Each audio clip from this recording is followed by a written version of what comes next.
Ladies and gentlemen, good evening. Please put your hands together and please give a warm welcome to Samantha Ruth Prabhu. The Ooh Antava girl, the family man girl. You're known for so many amazing roles in Telugu cinema, in Tamil cinema as well. 14 years now in the film industry, Samantha. It's taken you 14 years to come here to the India Today Conclave. I was just going to say that took me 14 years to be on this stage. Wow. Did it have to take that long? Yeah, I agree. We should have had you much earlier, but it's amazing that you're here now. Thank you for having me. And I think you're here when you're at your highest, so that's great to see. Let's talk about your journey first of 14 years, and I'm sure you reminisce it a lot because you were a girl from Chennai. You dreamed big. You hoped to achieve a lot. You didn't have any big name, no godfather in the industry. Your family wasn't into the film industry either. How did you really kick off your career with a bang, with a Gautam Vasudev Menon film? 14 years, sometimes 14 years feels like a very long time. But sometimes 14 years when you're doing something you love can just fly by. Wow. These are from your first film. I don't remember that girl though. That girl was a scared little puppy, very eager to please, and just quite desperate to fit in, actually. I think for the longest time, I just wanted to fit in. It was, there was a fear of, I operated for the longest time from a space of fear. I think when your resources are limited, and mine were extremely limited, growing up and coming from having humble beginnings, my resources were limited, so the fear of failure drove me for the longest time. And it pushed me. I don't even know if I operated from a space of love and kindness. I don't know if I would have been able to achieve what I have achieved in the last 14 years. I think that fear was an incredible driving force for me. When did that change? When did you decide that, look, I'm not going to work and act out of fear, but I'm going to do this to succeed. I'm going to do this because I love doing it. In fact, very recently, when I got sick is when I realized that the fear was motivating me, but it was also kind of destroying me. And I think that although with life throwing this curveball at me with my health and with the autoimmune condition that I was diagnosed with, I think in many ways, I thought, why me? But after having gone through this ordeal of 1.5, almost 2 years now, I wouldn't have it any other way. That's so amazing to hear. You see some of these pictures, I'm sure it doesn't sum up even an inch of the struggle that you faced battling this autoimmune disorder. But look, there were many people who didn't know what it was. Did you? What happened? When did you realize something wasn't right?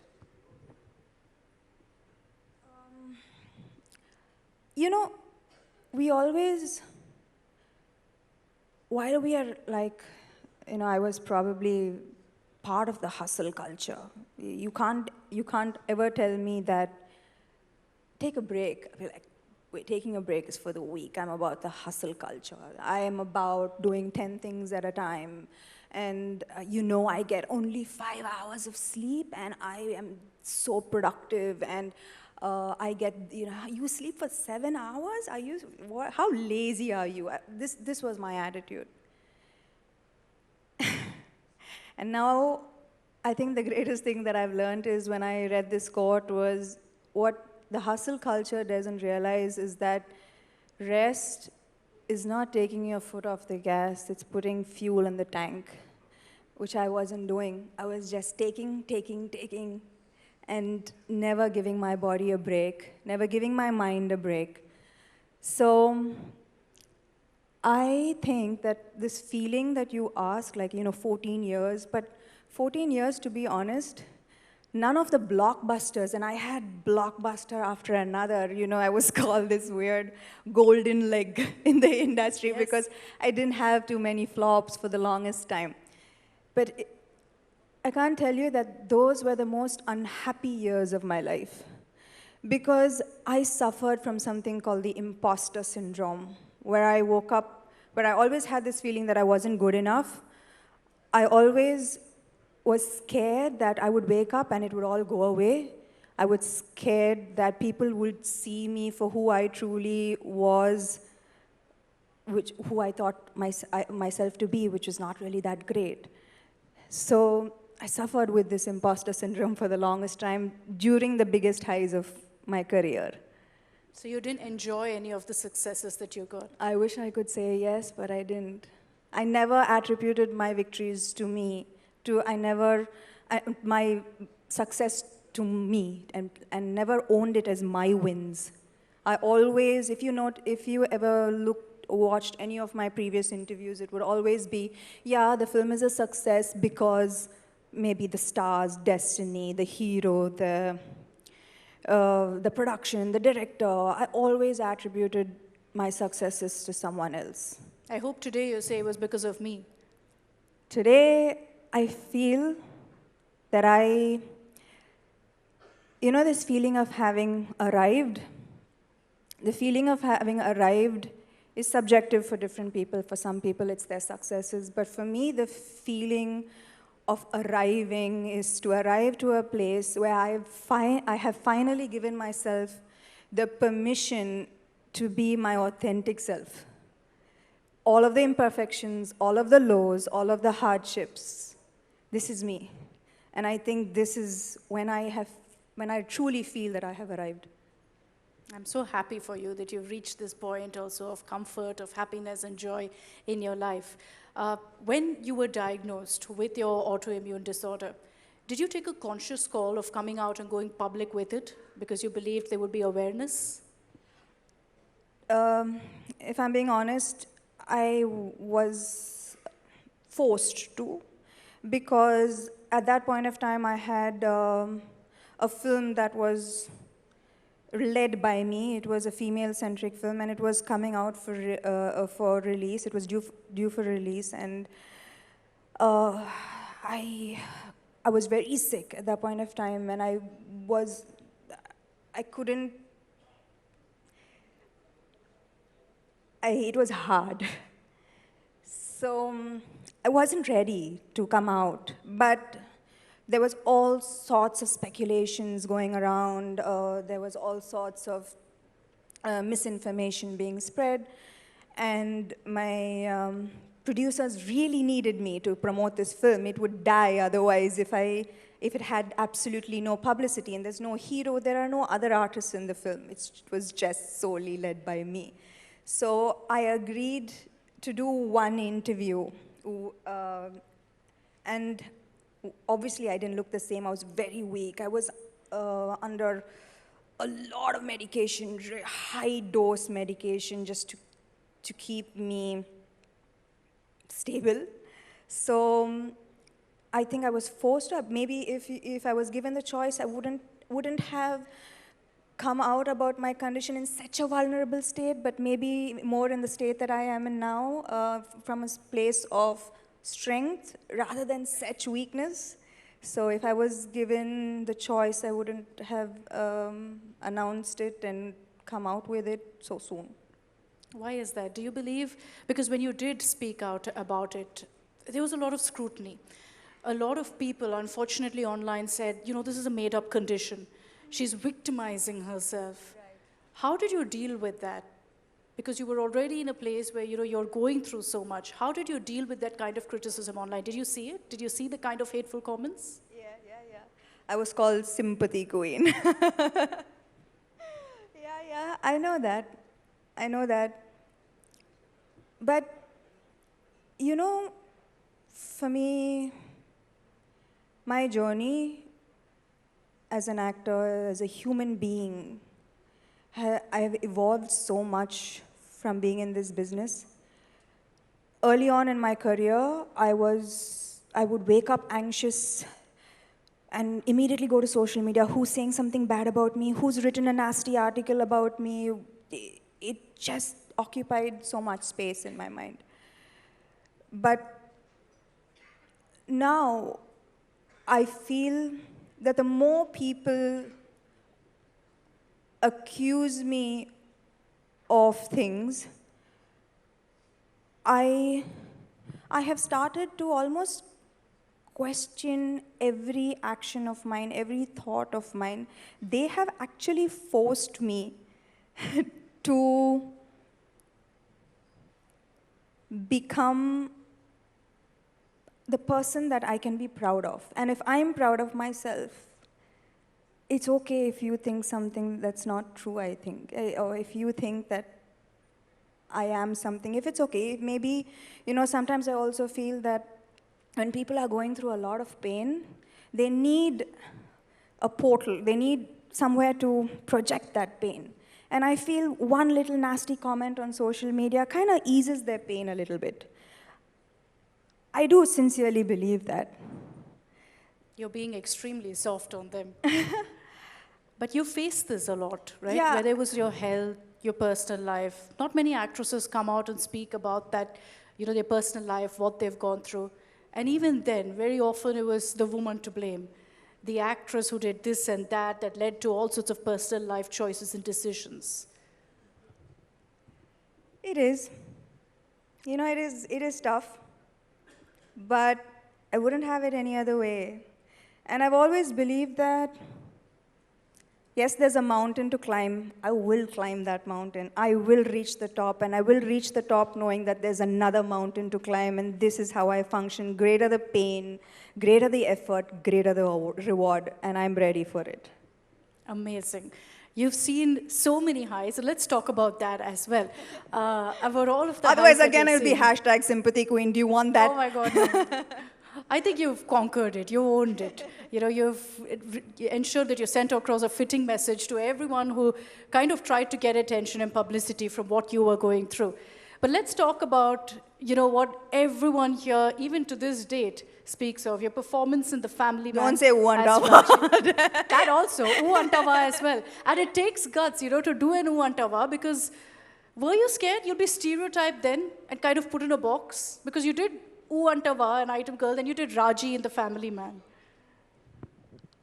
I think the decision to do Uantava was similar to the decision to do Raji. In the good side of not having too many people around you, like you said, no godfathers, no people in your ear, no opinions that I need to cater to make my final decision. That is the good side of not having too many people around you. The flip side is, however, that I had to really make mistakes and learn from them and really hone my gut instincts. The decision to do Uantava honestly came from a place of, I need to explore a new facet of being an actor. I have always been very uncomfortable. Well, I know you have these pictures on, but I've been uncomfortable with my sexuality. I'm not very comfortable, confident, like I said. I've always operated from a space of, I'm not good enough, I don't feel pretty, I don't look like the other girls. So for me, it was a huge challenge. It was actually, I was the first shot of Uantava, I was shaking from fear because sexy is not my thing. It's not my thing, but how I've grown both as an actor and as a person is I've always made sure that I put myself in the most uncomfortable, unforgiving, very, very difficult circumstances.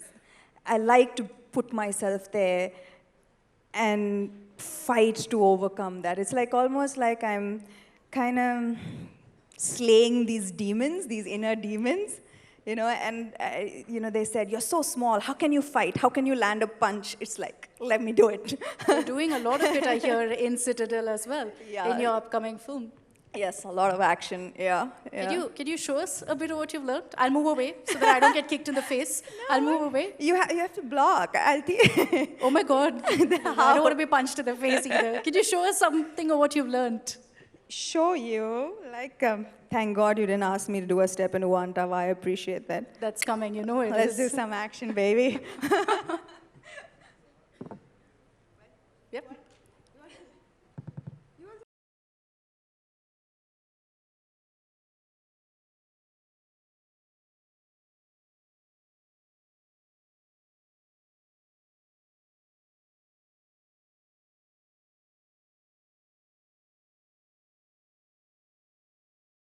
I think I'm ready for my next action film. I've been trained by Samantha.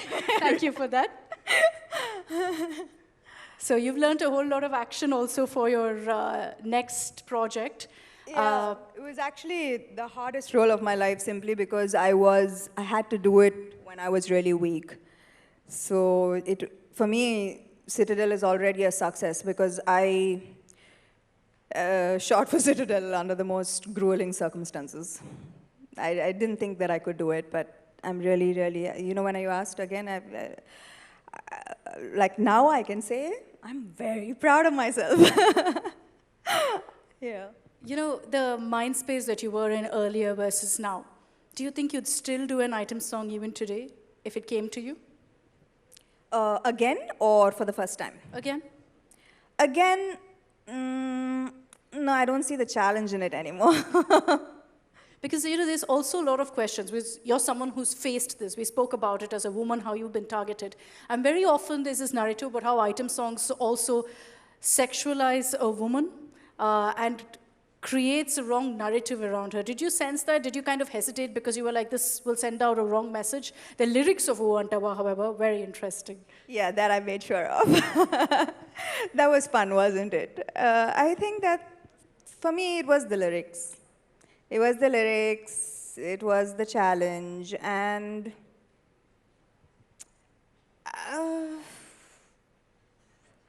I think we can move past judging women for, I don't know. For wanting to look good? Yeah, for wanting to look good.